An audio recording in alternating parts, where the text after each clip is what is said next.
The race for U.S. Senate is on. Former Senator Sherrod Brown versus current Senator John Husted. Ahead on Face the State, Brown is aiming to get back in the Senate after his 2024 loss. Democratic and Republican strategists join me to break down his decision, the issues in the campaign, and just how competitive this race could be. Also, former House Minority Leader Allison Russo hopes to become the future Secretary of State. She launched her campaign just days ago. Hear from her and her primary opponent, Brian Hambly, about their focus for the office. Plus, protecting Ohio kids and the developmentally disabled from human trafficking. How a new bill would clamp down on those who target the most vulnerable. Face the State starts now.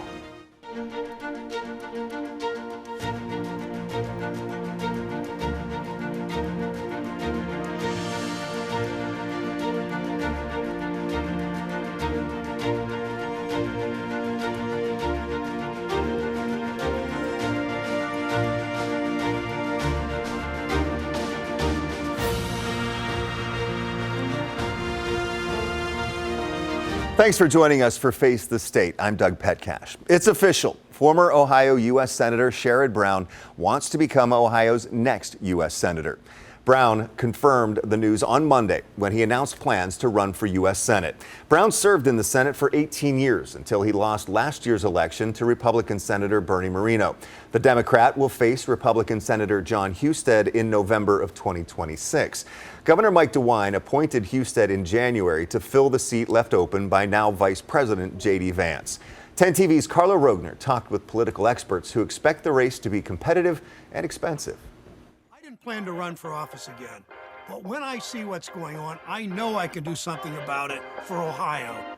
That's why I'm running for Senate. Sherrod Brown says in a video announcement he wants to return to the Senate to combat tariffs and changes to healthcare access resulting from the big, beautiful bill. And he's going to try to tie all this together in one package, I think. Sort of Republicans and Donald Trump and Husted are sort of all for the elite, and Sherrod Brown is here to fight for regular people. Dr. Mark Caleb Smith, director of the Center for Political Studies at Cedarville University, called the news best case scenario for Democrats. For the Republicans, this is probably the last person they would prefer to run against.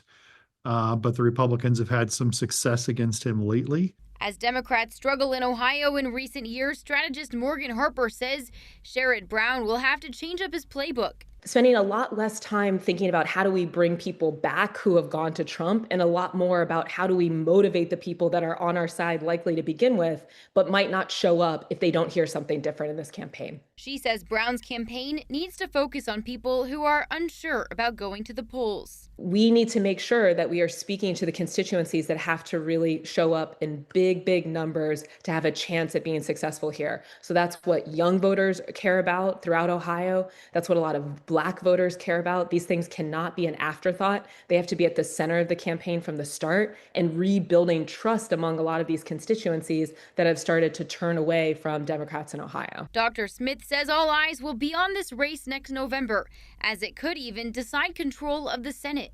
I think if you had to place a wager, you would say a Republican at the statewide level is going to be favored in Ohio, just sort of as a general rule. But Sherrod Brown has been extremely competitive. And even in the last election cycle in which he lost, he outperformed other Democrats on the national ballot as well as the statewide ballot. And so I suspect it'll be a good competitive race. That was Carla Rogner reporting. The day after Brown's announcement, his campaign announced that he had already raised $3.6 million from donations coming in from all 88 counties in Ohio. They say the average donation was $53. U.S. Senator John Husted's team responded to Brown's decision to enter the race. Husted's communications director, Tyson Shepard, writes that for 30 years, Brown has, quote, imposed Washington's problems on Ohio, pushing radical liberal policies that have left a lasting burden on the next generation. John Husted offers the opposite approach, applying Ohio's values and solutions to fix a broken Washington, end quote. Turning to the races for governor and secretary of state right now, some news on the Democratic side. Former Ohio Congressman Tim Ryan is mulling over a run for the state's top office. A spokesman for the Democrats says he will make a final decision sometime by September 30th. Right now, former director of the Ohio Department of Health, Amy Acton, is the only Democrat who is officially in the race. On the Republican side, biotech entrepreneur Vivek Ramaswamy and former Morgan County School Board President Heather Hill are running. And Thursday morning, State Representative and former House Minority Leader Allison Russo of Upper Arlington announced she is running for Ohio Secretary of State. She'll face Dr. Brian Hambly in the Democratic primary. He is an oncologist from Cincinnati. I'll have more on the Democratic race for Secretary of State coming up later. You'll hear from both of them about their priorities. On the Republican side, current State Treasurer Robert Sprague and Marcel Sturbich are running for Secretary of State. Joining me now to talk about the recent developments are Democratic strategist Morgan Harper, whom you saw just a moment ago, and Republican strategist Matt Dole. Thank you both for being here today. Appreciate it. Morgan, let's start with you. First of all, just what do you think of Sherrod Brown's decision to get back in the Senate race? I understand it. Sherrod Brown has the most name ID of any existing Democratic politician in Ohio, bar none. It's not even close. And that's what a lot of winning races, especially at the statewide level, requires, and being able to generate significant resources, because we know that John Husted will have those with the whole national Republican Party and MAGA movement behind him through the support of Trump. And so I get it, but like I mentioned in an earlier interview with your colleague, but it will require Sherrod Brown doing things differently. It's not going to be enough to run just on his prior reputation and service in the U.S. Senate. We'll get back into a little bit more of that in just a minute. Matt, what do you think from the Republican perspective about his decision to run for the Senate? Well, I think he's the best choice for the Democrats, certainly their best option to win. I just think that his record over generations of Ohio politics are out of touch with Ohio voters. And I think running for a race that you've lost is harder. I just think he faces an uphill battle, especially in a midterm election. What do you think John Husted needs to do to win this race against him? Well, John Husted needs to continue to do what he's been doing. He's a very good general election candidate. John Husted is, I think, probably even better than Bernie Moreno. He has a long history across Ohio as Speaker of the House and Secretary of State, and he has deep connections into county-level Republican parties in Ohio. So I think he'll have the support of Republicans and independents. And Morgan, for you, what do you think that former Senator Brown needs to do to win this race?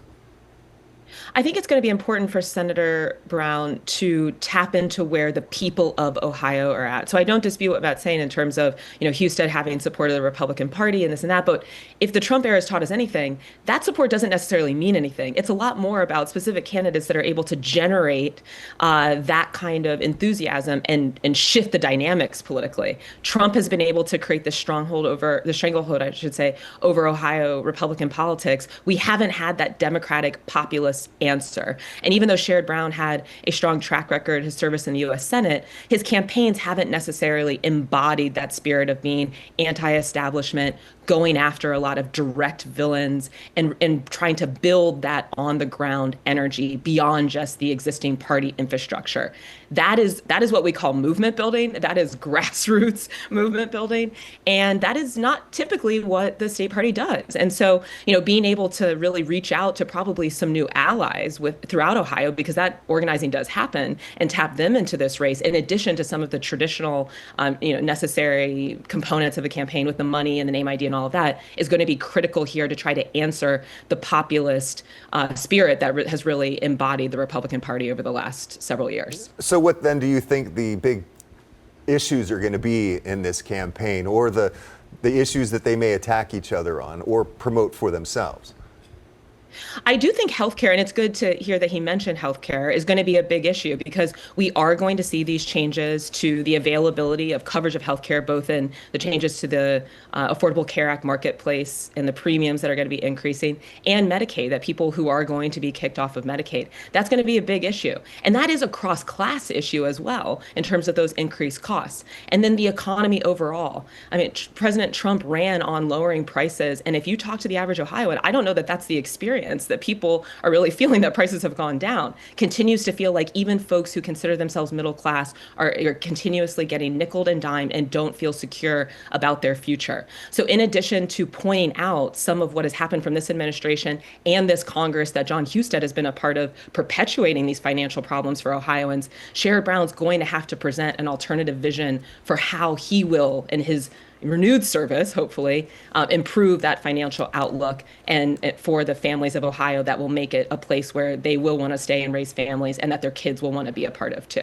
And Matt, how about for you? What do you see that in this campaign as far as the issues that are going to be really important? Yeah, I think the Democrats are going to try and nationalize the race and make it a litmus test on President Trump. I think certainly John Husted has an incredible story to tell with the passage of the One Big Beautiful Bill. And I think the Congress and the Senate need to continue to take action. And I think John Husted will be at the forefront of that to continue to address concerns like pricing and things like that. Immigration, of course, continues to be an incredible issue, and I think a good story to tell on John Husted's side. And there will be plenty to talk about, but I think it will end up being a litmus test of a president's midterm election. Do you support the president or do you not? And so what do you expect for the tone? Is this going to be nasty, or is it going to be, do you think, civil? How do you think it's going forward? You can be nasty and civil at the same time. You can't politics, do that. Right? I think you will see an aggressive contrast campaign. I think you will see Sherrod Brown tie John Husted to Donald Trump and all the negatives that his side of the aisle sees there. And I think you will see John Husted try and make the case that Donald Trump's policies are working. And how about for you, Morgan? What do you think about the potential tone of this election? Campaign, excuse me. Yeah, I do think that it is going to be strong contrast and that we will see Sherrod Brown critique Husted and like I was saying, tie him to what's happening nationally. Again, that John Husted now has been part of in passing a lot of these really destructive pieces of legislation. But I would hope to see that we have that same level of aggression from Sherrod Brown directed at some of the additional culprits of what is causing so much financial stress for Ohioans. And that is big insurance companies, big healthcare companies, the big utilities that are driving up electricity costs for a lot of Ohioans. We hear about that a lot from a lot of the folks that I'm working with. And so bringing some of that anger in this campaign directed at some of those large corporations that are just gouging a lot of Ohioans. That is something, that's what when I was talking about earlier about that populist spirit. I think people associate Sherrod Brown with being a senator for the workers and caring about the dignity of work and all of that, but really going that next level and identifying some of these corporations that have been responsible for a lot of the harm that's happened in our communities and being willing to galvanize people around those fights. And Morgan, both of these men are good fundraisers when it comes to political campaigning. We saw in the last senatorial election between Senator Brown and now Senator Marino, nearly $500 million spent on the campaign. Do you expect this race to be that expensive? I'm sure that Sherrod Brown hopes that it will be, because there's no doubt that John Husted is going to be able to raise a lot of money. Being able for the Republicans to continue to secure power in Washington, control the Senate, they will throw everything they can at this race. And the question is, will Sherrod Brown be able to generate the same level of resources now that he isn't defending a seat, but trying to win a seat back? That's a little bit of an open question. Again, I do think he's one of the most strongly situated Democrats in Ohio to be able to even have the possibility of raising that kind of money. But it's not a guarantee it's going to come at the same level, given some of the results that we've had in Ohio. And so hope so. If he can get it, he's going to spend it.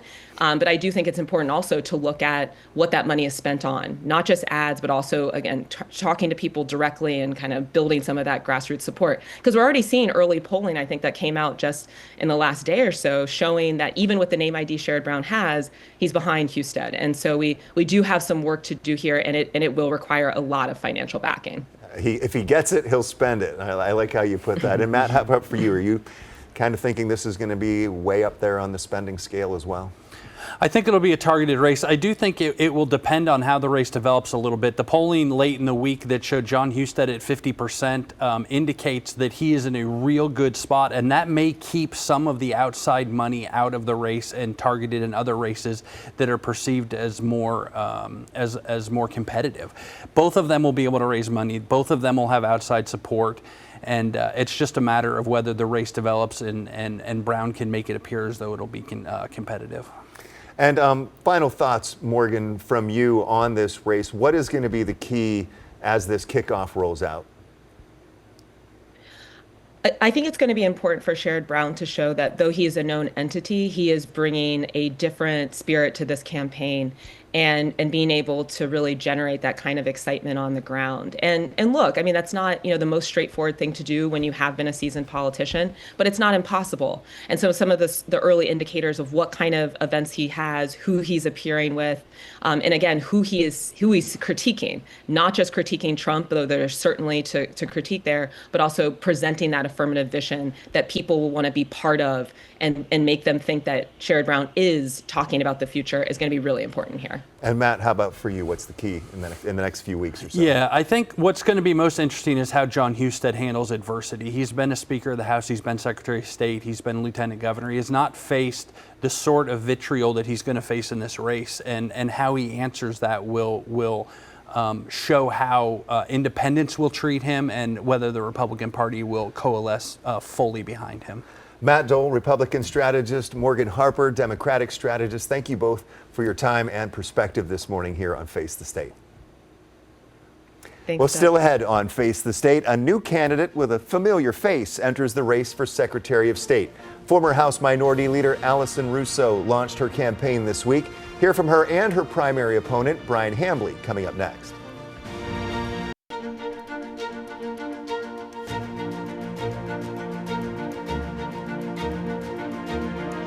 Much of the focus of the upcoming election so far has been on the races for U.S. Senator and Governor, but races are also well underway for other statewide offices. On Thursday, State Representative Allison Russo of Upper Arlington announced she is running for Secretary of State.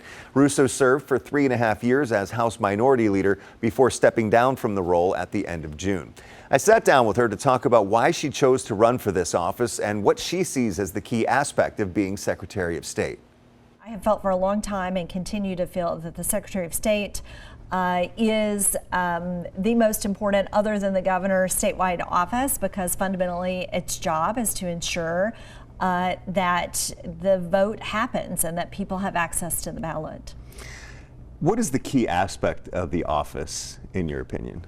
Well, the key and most important aspect of the office is ensuring that voters have the information that they need to be registered voters. They have the information that they need before them when they go into the ballot box, whether it's voting on candidates or it's voting on issues, and also making sure that the votes are counted properly. A big part of the job also is ensuring that the people who run our elections, those people at the county level, our election workers, our Board of Election employees, that they have the resources they need to carry out our elections. President Trump just yesterday has vowed to eliminate mail-in ballots for the 2026 general election.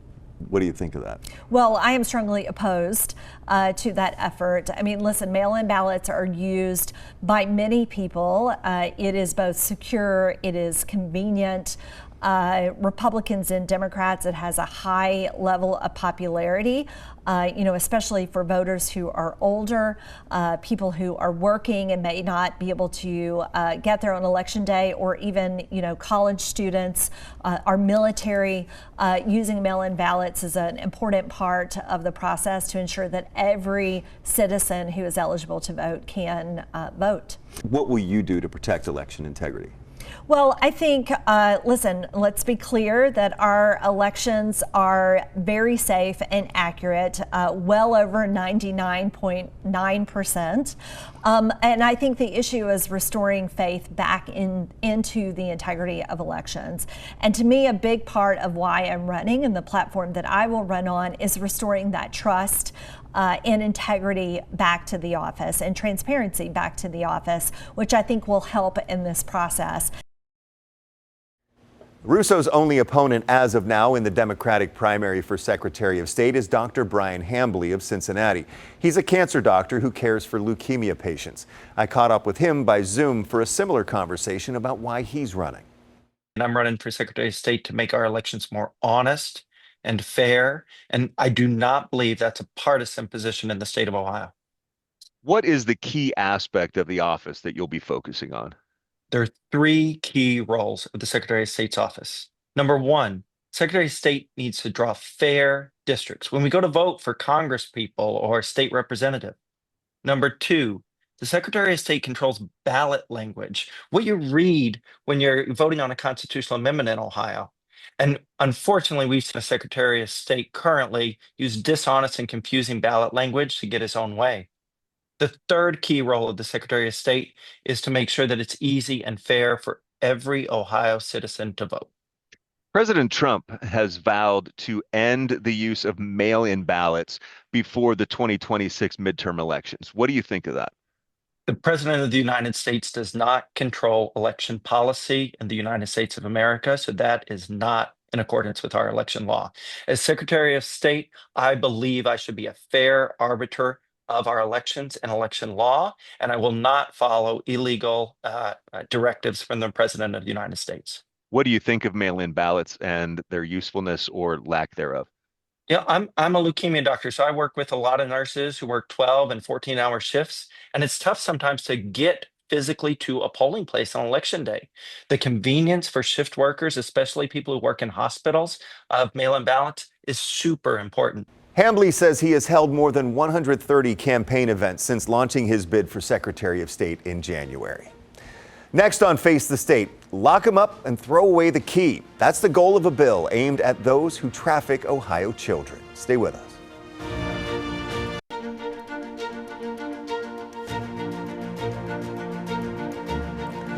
Now to a push to keep children safe from human trafficking. A bill working its way through the State House targets people who target young children and those with developmental disabilities for human trafficking. We looked into how the bill would do that if it becomes law. The Ohio Domestic Violence Network has 77 member organizations around the state that see domestic violence in all its forms. That includes the trafficking of kids for sex or labor. The reality is the vast majority of people, especially minors, are trafficked by family members. It's a familial crime. People trade their children to meet other needs, to pay their rent, to get money. That's the reality of it. When I started looking at research and rankings, Ohio is ranked 5th worst state in the country for human trafficking. And I sat back and I said, we've got to try to do something about this. What State Representative Nick Santucci and his co-sponsor, Representative Josh Williams, did was introduce House Bill 47, the Human Trafficking Prevention Act. It aims to increase the penalty for human trafficking of children under 13 and those with developmental disabilities, as well as for kidnapping and abduction. Charges would be made harsher, and the sentences would be increased to 15 or even 25 years to life in prison for the criminals caught and convicted. And we did that very intentionally, because we wanted to send a very clear signal that anybody that's in the state currently or anybody that's thinking on coming into Ohio to participate in these types of activities, you're not welcome here. Lisa DeGeeter with the Ohio Domestic Violence Network testified in committee in favor of the bill back in April. It ultimately passed unanimously in the House by a vote of 93-0. It's marvelous that the legislature takes this seriously and is working to make sure that offenders are held accountable, but we would love to see that age limit extended again so that more people can be protected. She's referring to an amendment to the bill that lowered the age of victims covered by the legislation to under 13. In the original bill, the age was up to 17 years old. DeGeeter hopes the Senate will restore the higher age. We know that the average entry into human trafficking is 11 or 12 years old. So we know that we've got 13, 14, 15-year-olds in Ohio who are experiencing this. Representative Santucci says he is open to changes in the bill, but it's now up to the Senate. He says the legislation targets a piece of a huge issue, and he plans to work on more human trafficking bills. My end game, Doug, is to get human trafficking legislation passed, period. If it helps a small population right now, that to me is a step in the right direction and a win for solving the problem. The Human Trafficking Prevention Act is now in the Senate Judiciary Committee. The General Assembly is scheduled to be back to work in mid-September. If you or anyone you know is experiencing human trafficking, call the number on your screen anytime, day or night. It is 1-888-373 7888, the National Human Trafficking Hotline. Thank you for joining me this week for Face the State. I'm Doug Petcash. I'll see you next Sunday at 11:30. Have a great day.